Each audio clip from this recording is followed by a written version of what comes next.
Hey, Christina, it's so good to be back, and I am thrilled about this session. We've been hearing the entire day about Codespaces, so I'm really excited to welcome Matthew and Allison to talk with us more about Codespaces. Yes. So we are bringing in Matthew and Allison from the GitHub team to talk with us about GitHub Codespaces. And these were actually announced at GitHub Satellite, which took place, I guess, about 2 weeks ago. So do we have Matthew and do we have Allison? Are they available for us? Right. Well, while we were bringing them, yes, we've got them. We've got them. Matthew and Allison, welcome. Join us. Welcome to Microsoft Build, and thank you for joining us to talk about GitHub Codespaces. Again, I know that you've been talking about this a lot over the last, what is it? We are now at like 24 hours. So this is really, really great. Thank you both for joining us. So real quick, just for people in the audience who maybe are, tuning in, it's getting towards the evening time in the UK. Maybe they've missed some stuff. If you can give us an overview of what GitHub Codespaces are. Yeah, sure. So GitHub Codespaces, really what it is an instant dev environment without ever having to leave GitHub. So you have VS Code and everything that really comes with VS Code available to you. So if that's your extensions, if that's your settings, you really have everything that you love about VS Code available. But it's really even more than that in the sense that you can also have your full dev environment. So you can either, you can run your app, you can debug your app, you can bring your own container, you can configure that container, you can even have a multi-container setup. So it's really incredibly powerful to be able to go from a repo, click open in Codespace, and immediately be editing a project, be running a project, be committing a change, and kind of complete the full developer lifecycle.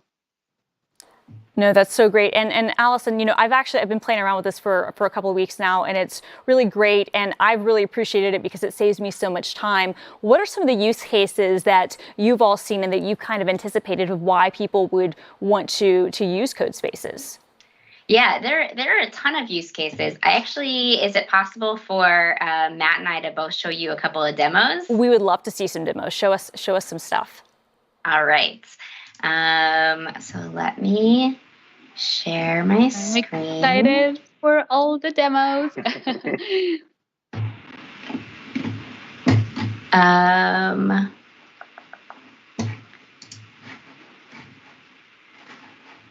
Actually, and this is real life right now, folks. Like this is what live is. This is what we've all gone through when we're at home and we're dealing with calls. It's dealing with screen sharing. So Allison's just going to pull up her Codespace. There we go. Okay. While Allison's okay. Here you go. Yeah, so what I have here is this super simple app that's helping me manage everything going on right now. I'm a mom with 2 little kids. This is called Preschool Tracker. And what you see is this brand new code menu. And so we'll be able to open with Codespace. I have one already spun up. It takes a handful of seconds to run. And so what you see once it spins up is that you're looking at VS Code, the editor itself. It's running in my browser in a VM with 2 cores and 4 gigabytes of RAM. Like Matthew said, completely set up, all dependencies running, automatically logged into my GitHub account with even my personal Dotfiles installed. You have full colorization, minimap, even the ability to put breakpoints in. So it's really cool. And the way that this is set up is that I spun up this Codespace using an out-of-the-box image that has most of what you need already. You can also use a new standard, a dev container directory, where you can define additional requirements like extensions to install or a port to forward to.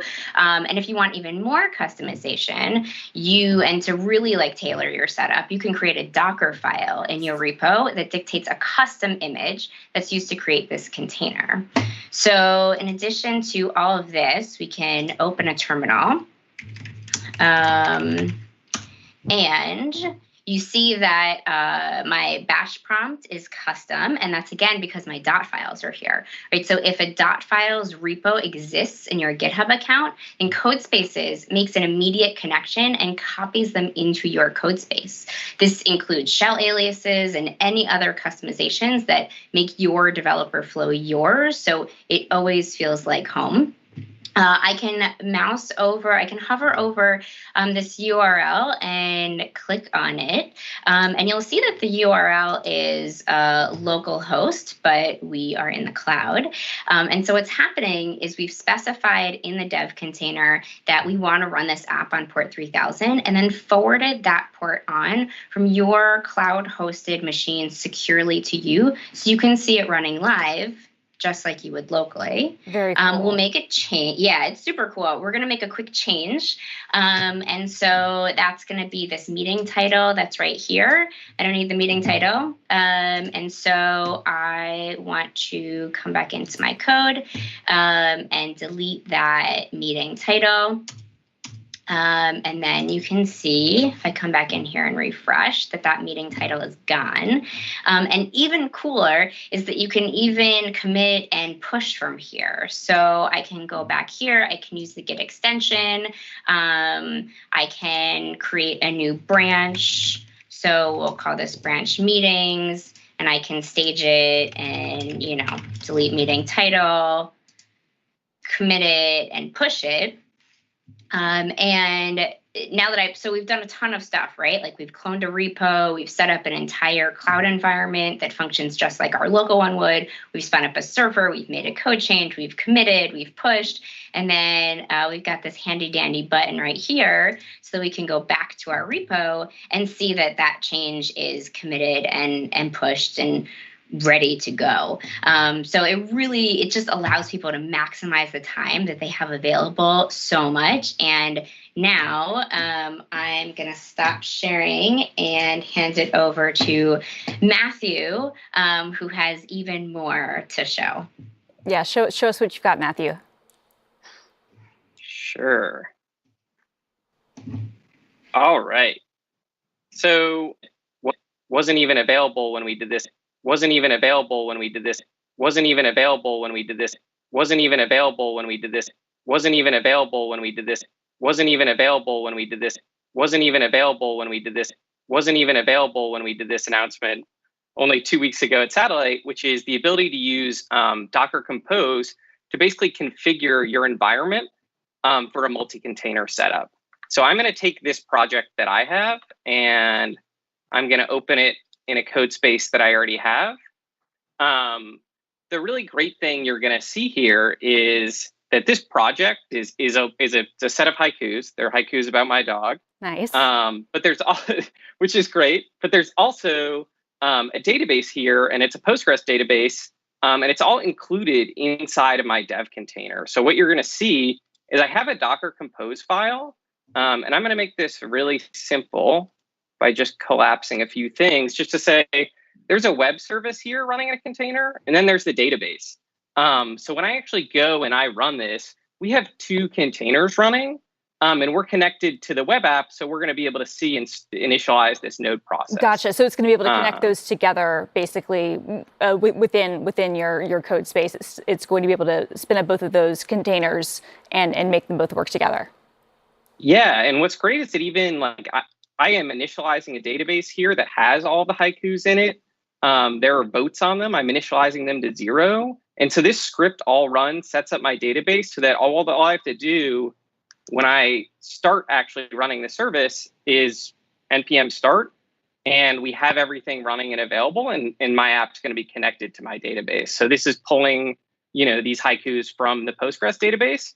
And then when I make a change, it's doing a post and it's putting that data back into this database for my dev environment. So this is super powerful to have this multi-container setup. And one additional thing I want to show is if I'm working here and I want to make a change, and let's say I'm changing this JS file, and let's just put in a console log.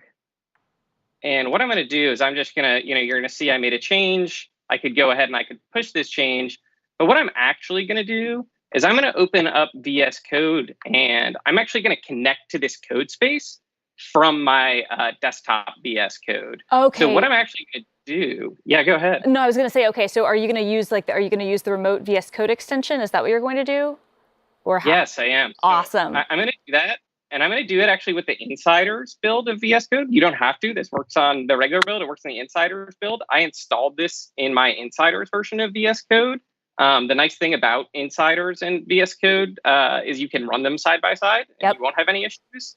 So I guess this is a small plug for insiders, and that it's great to get the latest changes on a nightly basis. Like setting so that's sync, why I like running like it. setting sync. Like setting sync, exactly. So it's super compelling to be able to do this. And if you follow the VS Code repo and you kind of follow all the progress there, you can kind of get those changes immediately rather than kind of waiting for that, the monthly rollout of the latest version of VS Code. So what I actually did there was, and I did it pretty quickly, as you saw on my list of code spaces, I went ahead and I selected this code space and I said connect, and you'll see it's opening remote in the lower left here. And what's happening is it's actually just connecting to this this code space that we have running. And you'll see I have a change here. So I didn't push anything, I didn't commit anything, but you can see that that console log that I put in on the web is available here because we're just connected to that code space. So this is super powerful if you're making changes, you're in the web version, or you just want to connect in the desktop version, or you just want to live in your desktop version of VS Code connected to your code space. And I think there's a lot of really compelling reasons to do that if you're using a much more powerful machine in your code space and you want to use a lighter weight machine and you're running VS Code. Like, it's great to be able to go ahead and connect to that. No, that's awesome. Let me ask you a question. So when you were showing how you were setting this up with the Docker file, just with the DockerCompose file, if I came across a repo that had a Docker file in it already, that it was set up for a project, could I just go ahead and use that Docker file to go ahead and set up my project for me? Or would I need to make some modifications before I could make that create a code space? You'll probably do a little bit of modification first. The really nice thing about this, and the nice thing about setting it up on an open source project or setting it up on your own project for your team, is it's kind of one of those things that once you configure and set up your Docker file and configure your dev container once, so that basically it's integrated in the way that you want to configure VS Code, like everyone gets those downstream benefits. So it's kind of that small cost of like configuring it. And then kind of every time you run it, like it doesn't really cost you anything. So I think that's the really great part about putting in that initial work for really containerizing your developer environment in general. Very cool. This is just mind-blowing, Allison and Matthew. This is incredible. So what I'm hearing is that we are now running Docker instances in the browser. That cannot be true. We can also connect remotely to our Docker instances and see all of the changes that we've made in the browser into our local environment. What is happening behind all this magic? And I know if I wanted to debug my application, like where would I go and do that? Can I do it in the browser? Can I do it in my VS Code instance? Where can I do it? Yeah, you can totally debug right in the browser. And so what's happening behind the scenes is, again, like a Docker file for a custom image that's used when creating a code space, or for some lighter weight customization, you can just use the out of the box image and do some of those specifications via the dev container. Again, the .files, right? The connection is being made automatically with the repo that has a .files name in your GitHub account. So it's copying all of those in. You can run any extension. Your code space will sort of go to sleep. It'll hibernate. So after 30 minutes, it will go to sleep, but then you can resume it at any time by just looking at your list of code spaces and spinning one up. It uses the Git extension to commit and push. So it's just sort of like setting up all that initial configuration on your repo or on any open source repo that you're using, and then it's a one click to get going. I love it. Now, is there a limit to how many code spaces I can have? At the moment, in our limited private beta, we are capping you at 5, but I think that's still something we're working to as we kind of work through the beta and we kind of make a decision on how many people are using and kind of learn more about the behaviors right now. So I think definitely keep watching to kind of figure out where that lands. But at the moment, you can have 5 in our limited beta. Gotcha. And you mentioned limited private beta. Do you have any information? Because we've been getting tons of comments from this about people about when this will be opening up and how they can get access. Because I know tons of people want to be able to use this. These are the hard questions now. I think soon. I think we don't soon? Quite have it. If all you can say is soon, then that's fine. We just say stay tuned, and we can just say that if that's all you can say. To say that. I'm curious. So you talked a bit about open source contributors. You showed some of the applications and side projects that you worked on, Matthew and Allison. But if you think of some of the use cases that Codespaces unlock, like what would be some of those, and who are the people that we're empowering with some of these features? Yeah, so I think if everything goes and seems to be going the direction that it does, and we've had an amazing reception so far, we're really lowering the bar for programming, both from a software and a hardware perspective, in the sense that one, it shouldn't be hard to get going. You should be able to click open in Codespace on any repo and start being able to run, debug, do all the things you want to do without managing the configuration of your environment. So whether you're just learning to code, like it shouldn't be a core competency to programming that you know how to manage 2 versions of Python simultaneously on a machine. Like these are not, that's not programming so much as configuration. So we want to kind of it's misery is what it is. It's misery is what it is. If we're being honest, managing 2 versions of Python is misery, but it's okay. Go on. Exactly. So I think one, if we can help solve these problems, and that's the great thing for getting started in programming, but even if you're experienced, you battle that every day seemingly. Yeah. But also if you're in an enterprise environment, like it's much easier if someone has configured a dev container or configured this so that you can get going with the project. Like if you want to be a world-class development organization, it's hard to say that if it takes 3 days for a developer to get started actually writing code. So I think that's another thing we really want to be able to solve here. I think that's definitely the software piece. And then there's this whole hardware piece of, should it really matter 100% the machine that you're actually using if you're able to harness the power of, a GPU machine or a more advanced machine in the cloud or anything like that.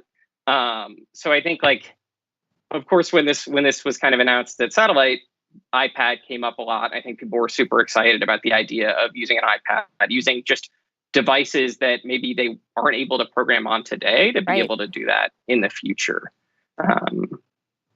Yeah, we've seen a bunch of really amazing sort of comments and feedback about things that we're already thinking about. So iPad development, use cases for this around, we mentioned open source, but also education, right? There are just a whole bunch of different use cases. And that's as people get access to Codespaces, we're really learning more and figuring out how to really dig into making sure that this lowers the barrier to get programming, to get started, to get moving, and really talking to people about what they want and how we can empower and enable them.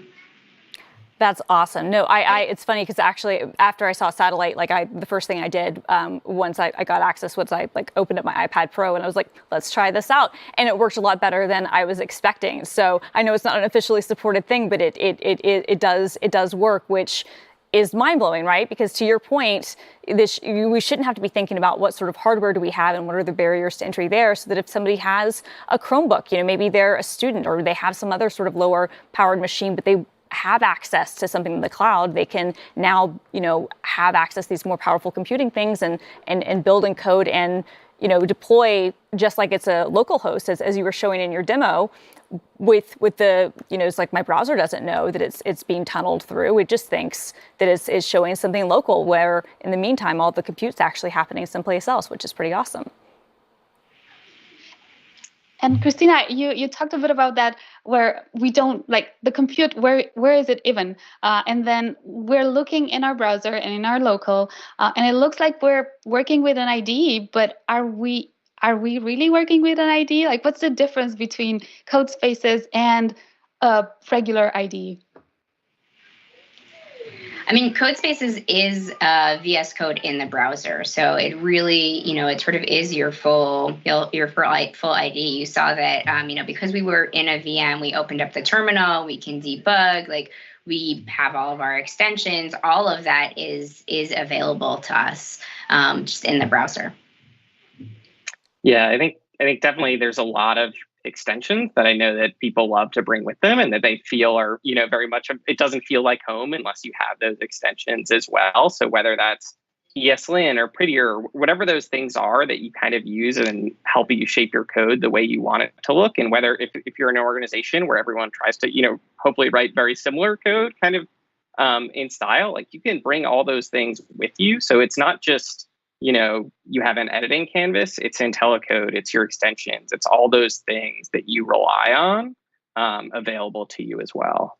I love that. And I also love the Dotfile integration. Frankly, I think that's so great because I know that so many of us are very specific about our dot files, and that's usually one of the first things I do when I get on any machine. You're probably the same way, Simona, right? Like the very first thing you do is I go and I'm git cloning like my dot files no matter where I am. And the problem is sometimes you're on a machine that doesn't belong to you.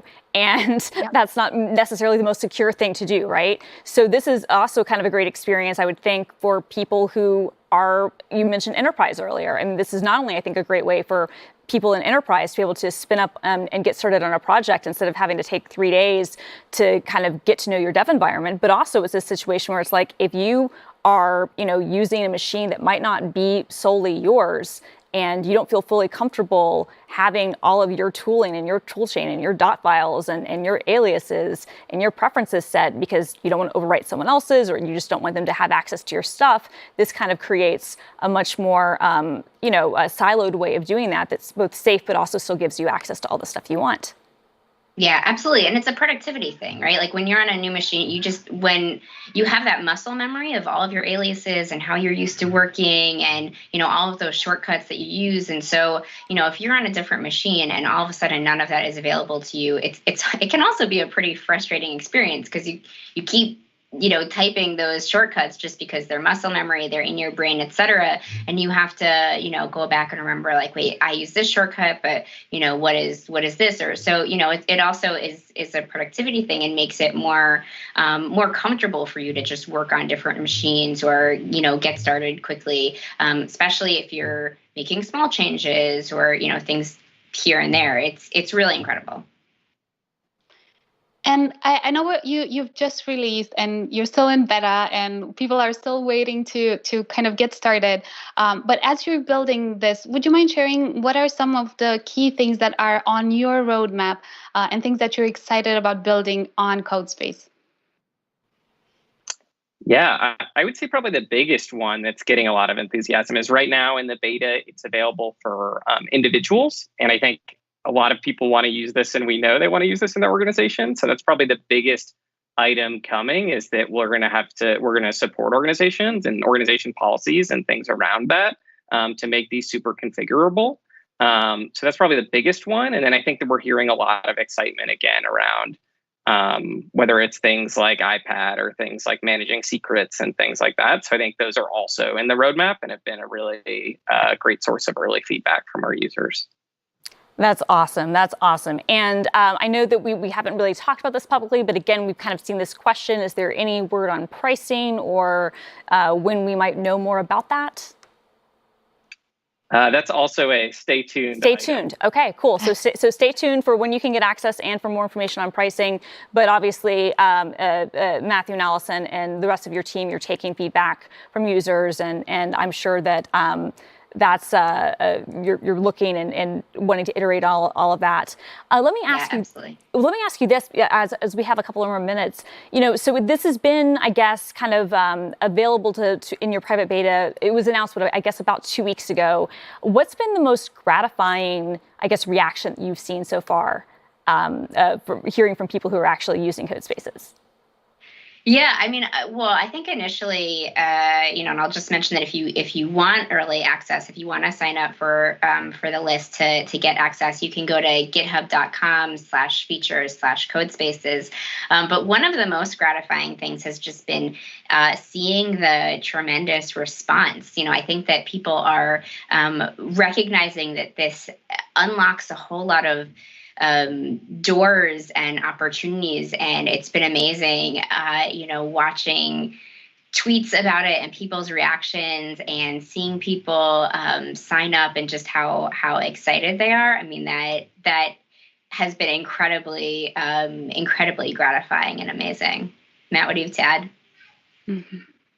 I think one of the most awesome things about working at a company of developers is you're working with all of these people that love to play with the new things you announce. So people will pop into our chat channels all the time and be like, hey, I wanted to share this thing that I've been working on, or I wanted help with this. And just the things that our coworkers, even, people at GitHub, people at Microsoft are sharing with us that they've been doing in the beta is just mind blowing. And it's one of the most fun parts at working at a place like GitHub or Microsoft and things like that.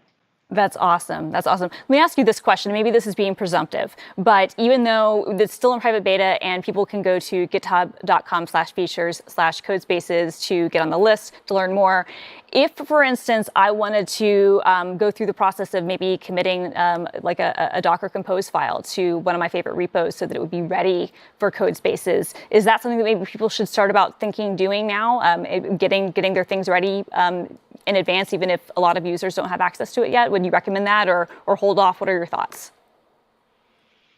I think that's a great way to get started. I think there have been also some excellent talks that I saw go by, but I haven't watched all of them yet. I think Chris Diaz did one on remote container development. So I think there have been a lot of good other build talks that I would recommend checking out on using remote containers and kind of getting set up with using Docker and VS Code and things like that. So I think to your suggestion, I think it's a great idea to start exploring those for sure. Awesome. Simona, you've been playing with this, right? Yeah, I've actually been toying with a lot of this just since the other day when I got access. And I've been super excited about running it in my browser and kind of doing live share and all of the debugging and cool features that are available with Codespaces. It's really exciting. No, this has been fantastic. Thank you so much, Allison and Matthew, and of course, Simona, for talking to us about this. This is so exciting. And for more information about GitHub Codespaces, as we said, you can go to github.com/features/codespaces so you can get more information. You can get on the list. It is, still in private beta, but stay tuned for more information about that, as well as some of the other details that we didn't quite get to. But Matthew and Allison, thank you for showing us how cool this stuff is. I love living in the future. It's just the best. Absolutely. Thanks for having us. Thank you so